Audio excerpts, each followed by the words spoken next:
Bonjour tout le monde, j'espère que vous allez bien, j'espère que cette vidéo vous trouverez dans de bonnes conditions. Aujourd'hui, nous allons continuer la suite de notre étude de pièces de théâtre. Alors, aujourd'hui, c'est un cours concernant les expressions d'une pièce de théâtre. Donc, on va commencer d'abord par voir qu'est-ce que signifie exactement le mot théâtre. Alors, je vais essayer de vous définir ce mot en deux expressions seulement. Premièrement, nous dirons que le théâtre, c'est l'édifice où se joue une pièce de théâtre. Deuxième expression que je vous donnerai comme définition, donc on va dire c'est une pièce de théâtre, c'est une pièce de théâtre écrite ou jouée par jouée sur scène par des acteurs. Alors, nous allons passer à la deuxième partie, c'est de trouver une pièce de théâtre classique que nous avons déjà vu, c'est-à-dire le schéma narratif d'une pièce de théâtre. Une pièce de théâtre est composée de trois parties. Donc, trois parties essentielles à savoir. D'abord, la première partie, c'est la scène d'exposition. Alors, la scène d'exposition, qu'est-ce qu'on retrouve exactement dedans? Nous trouvons que c'est le début où se fait la présentation. Donc, on va présenter les personnages, le décor, etc. Donc, tout ce qui rentre dans la constitution d'une pièce de théâtre. Deuxièmement, nous allons voir le nœud. Le nœud sont des événements ou les actions que les protagonistes vont essayer de réaliser dans leur quête. Et la dernière partie, c'est la scène finale. La scène finale, c'est le dénouement. Donc, c'est comme si on était dans la situation finale de notre récit. Alors, voilà les trois passages où on voit les étapes du schéma narratif d'une pièce de théâtre. Nous allons passer maintenant à l'étude des personnages. Comme vous savez, une étude littéraire, donc une œuvre que nous allons étudier, il faut aussi voir les personnages.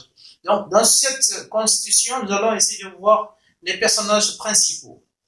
Parler des personnages principaux dans une pièce de théâtre, nous allons parler des protagonistes. Alors, les protagonistes sont des acteurs, donc sont des personnages qui jouent leur rôle dans une pièce de théâtre. Alors, et ce qu'il faut retenir dans le protagoniste, c'est qu'il y a deux catégories de protagonistes. On va parler d'abord des adjuvants, on va parler aussi des opposants. Pour comprendre très bien ces expressions, je vous invite à lire un peu sur le schéma actantiel. D'abord, on va commencer à définir les adjuvants. C'est quoi un adjuvant? L'adjuvant, c'est en fait des personnages qui aident le protagoniste dans leur quête, en fait. Et les opposants, c'est le contraire. Donc, ce sont des personnages qui essayent de bloquer le protagoniste pour ne pas réaliser son objectif dans sa quête. Alors, vu ceci, on va passer à la troisième partie. Donc, le texte de théâtre contient, on va dire que d'abord, ce que disent les personnages dans une pièce de théâtre et peut-être sous les formes qu'on va essayer de voir, donc quelques expressions qu'on va définir. La liste est très longue, on ne pourra pas tout voir, mais on va voir quelques expressions et vous comprendrez comment ils sont utilisés. Alors, on va commencer d'abord la première forme, c'est la réplique. C'est quoi une réplique? Alors, tout ce qui dit une personne s'appelle réplique. Alors, les paroles prononcées par les personnages, c'est une réplique. Alors, nous allons voir aussi en deuxième lieu une tirade. C'est quoi une tirade? Donc, une tirade, c'est une longue réplique. Et là, le personnage essaye d'expliquer ses idées pour mieux clarifier les choses. Alors, nous allons voir l'aparté. L'aparté, c'est une situation où l'acteur dit quelque chose, donc à part, sans que les personnages sur scène ne puissent entendre, donc seulement les spectateurs qui peuvent entendre ce qu'il dit. Donc, c'est une parole prononcée par un personnage sur scène, mais loin de ses camarades, pour ne pas qu'il entende ce qu'il est en train de dire. C'est ça ce qu'on appelle l'aparté. Alors, on va parler de la dernière partie de ces expressions, ça sera la stichométie. Alors, c'est quoi la stichométie? C'est un dialogue rapide, où les personnages se répondent par mot par mot. Alors là, c'est pour donner une accélération à notre dialogue ou au récit, en fait. Alors, voilà un peu les expressions que nous allons voir dans ce sujet. Maintenant, nous allons passer aux deuxième partie du discours.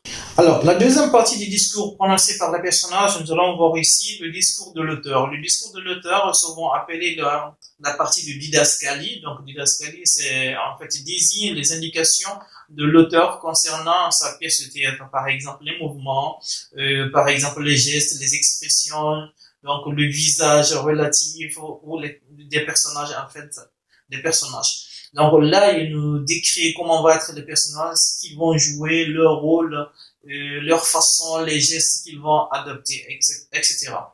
Et nous allons aussi voir en deuxième lieu, donc le ton, donc la voix qu'ils vont adopter, donc le maquillage, en fait, leur costume. Donc il faut pas oublier que dans une pièce de théâtre, il y a l'habillement qui compte. Donc ici, notre protagoniste va essayer de mettre en relief la classe bourgeoise, en fait.